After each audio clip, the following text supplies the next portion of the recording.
घूंघट पार्ट 2।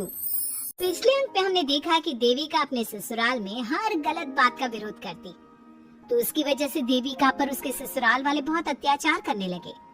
एक दिन देविका ने सचिन से कहा, सचिन, मैं तुम्हारे घर में नहीं रह सकती, तुम मुझे आज ही मेरे घर शहर भेज दो, मैं अपने मम्मी पापा के पास रहूंगी। क्यों देविका, तुम शहर क्यों जाना चाहती हो? यहाँ तुम्हें किस बात की परेशानी है? किस बात की परेशानी नहीं है सचिन, तुम्हारे घर के आदमी औरतों के साथ जानवरों जैसा व्यवहार करते हैं, मैं ऐसे माहौल में नहीं रह सकती। देखो देविका, तुम्हें यहीं रहना होगा, तुम्हारी शादी मुझसे हो गई है, अब मैं तुम्हारा पति हूँ और यही तुम्हारा घर है। अच्छा, तो तुम्हें याद है कि मैं तुम्हारी पत्नी हूँ? जब तुम्हारे पिताजी और चाचा जी मुझे एक एक हफ्ते के लिए कमरे में बंद कर देते हैं, तब तुम्हें क्यों याद नहीं आता कि जो औरत कमरे में बंद है वो तुम्हारी पत्नी है? जब तुम्हारे जीजाजी और भाई मुझसे बदतमीजी से बात करते हैं, मुझे खाने के लिए कुछ नहीं देते, तब भी तुम्हें याद नहीं आता कि मैं तुम्हारी पत्नी हूँ? देखो देविका, तुम बेकार की बातें मत करो, तुम यहाँ ढंग से रहोगी, सबकी बात मानोगी तो कोई तुम्हें कुछ नहीं कहेगा। इस तरह जानवर की तरह रहना, ढंग से रहना है तो सॉरी सचिन, मैं नहीं रह सकती, मैं आज ही अपने घर जाऊंगी। ये बोलकर देविका अपना सामान पैक कर लेती है और घर से जाने लगती है। सचिन भी उसके पीछे पीछे चलता है और उसे समझाने की कोशिश करता है। जब ये सब जोगिंदर ने देखा तो बोल पड़ा, बहू, यह सब क्या हो रहा है? कहाँ जा रही हो? सचिन, बताओ अपने पिताजी को कि कहाँ जा रही हूँ मैं? तुम्हें शर्म नहीं आती अपने पति का नाम लेते हुए? मैं अपने पति का नाम ले रही हूँ, इसमें आपको क्या परेशानी है? आपका नाम तो नहीं ले रही हूँ ना? देविका, ये किस तरह से बात कर रही हो तुम पिताजी से? जिस तरह से करनी चाहिए उस तरह से कर रही हूँ बात। इससे अच्छी तरह से मैं तुम्हारे घर के किसी भी आदमी से बात नहीं कर सकती। तीनों की बात सुनकर घर के बाकी लोग भी वहाँ आ जाते हैं। तभी जोगिंदर कहता है, हमारे घर की औरतें अपने मर्दों का नाम नहीं लेती। तुम्हारे शहर में होता होगा, लेकिन हमारे यहाँ पर ऐसा कुछ नहीं होता। बहू, सचिन तुम्हारा पति है, तुम उसका नाम मत लिया करो। तुम अपने पति का नाम लेने की जगह ए जी, ओ जी, सुनो जी कहा करो। पति ना परमेश्वर होता है। तो परमेश्वर का तो हम नाम लेते हैं। क्यों माँ जी, क्या आप अपने इष्ट देव का नाम नहीं लेती? माँ जी, ये सब इन पुरुषों के बनाए तौर तरीके हैं, औरतों को दबाने के लिए।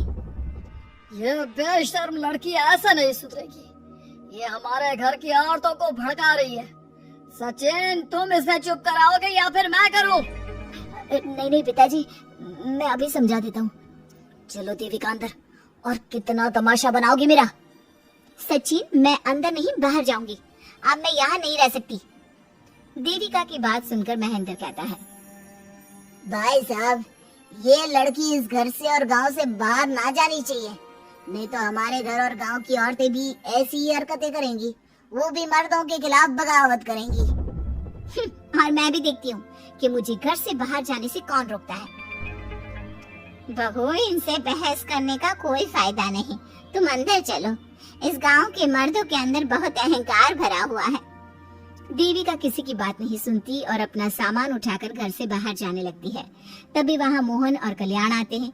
कल्याण देविका के हाथ में से उसका सूटकेस छीन लेता है और मोहन देविका को जोरदार थप्पड़ मारता है। देविका का सर दीवार में लगता है और वो बेहोश हो जाती है। देविका, देविका तुम ठीक तो? भैया, आपकी हिम्मत कैसे हुई मेरी पत्नी पर हाथ उठाने की? सचिन, तुम जल्दी से देविका भाभी को अंदर कमरे में ले जाओ, मैं अभी वैद्य जी को लेकर आती हूँ। वीना जल्दी से वैद्य जी को लेकर आती है। वैद्य जी थोड़ी देर तक देविका की जांच करते हैं और कहते हैं, मुबारक हो आप सबको, आपकी बहू माँ बनने वाली है। अभी तो मैं आपको दवाई दे देता हूँ, लेकिन आगे इनकी इलाज के लिए आपको दाई अम्मा को बुलाना होगा।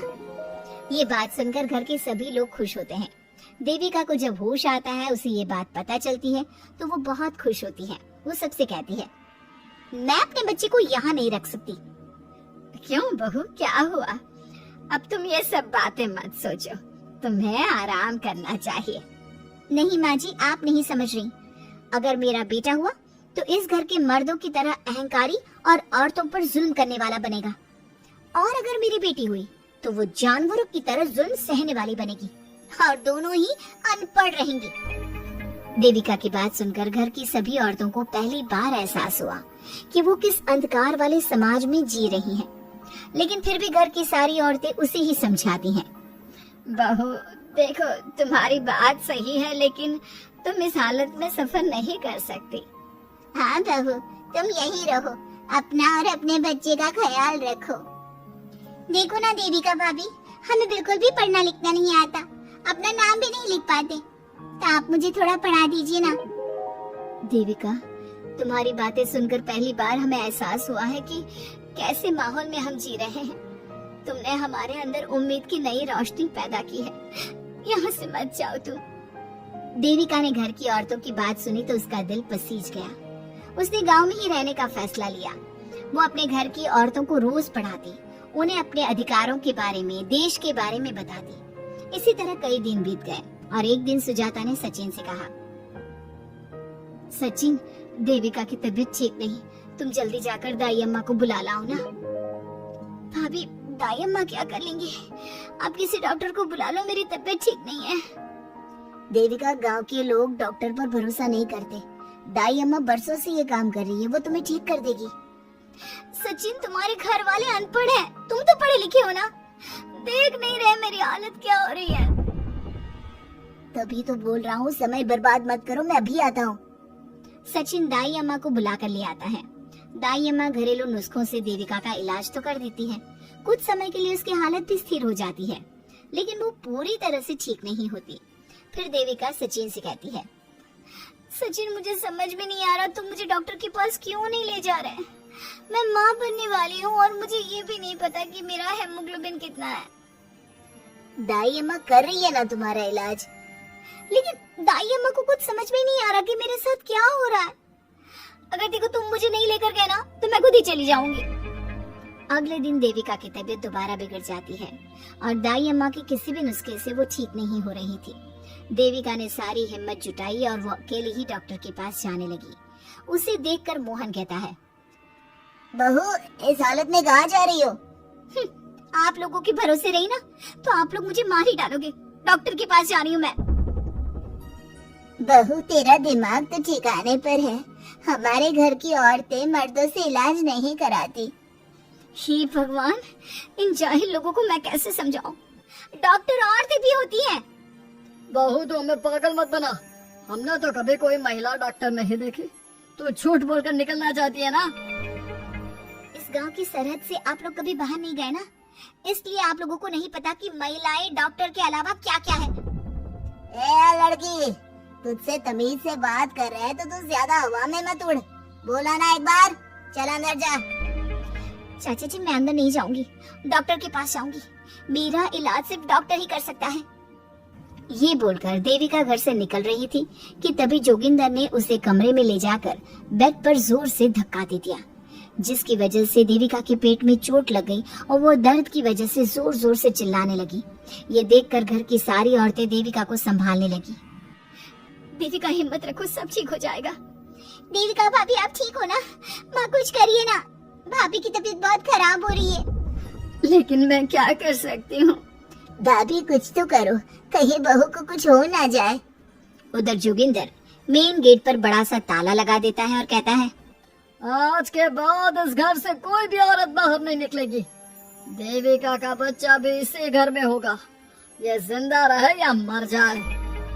जोगिंदर की बात सुनकर सभी औरतें बाहर आती हैं।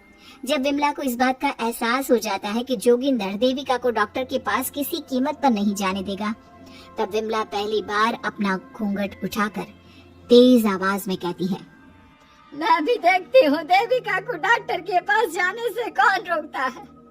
आज देविका डॉक्टर के पास जाकर रहेगी। देविका की सास का घूंघट आखिरकार उतर ही गया। घर के आदमियों ने पहली बार विमला का ये रूप देखा था और उसकी तेज आवाज पहली बार सुनी थी।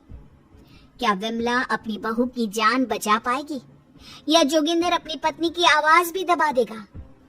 ये जानने के लिए हमारे अगले एपिसोड का इंतजार कीजिए और हमें कमेंट में ये भी बताइए कि घर की औरतों को आगे क्या कदम उठाना चाहिए।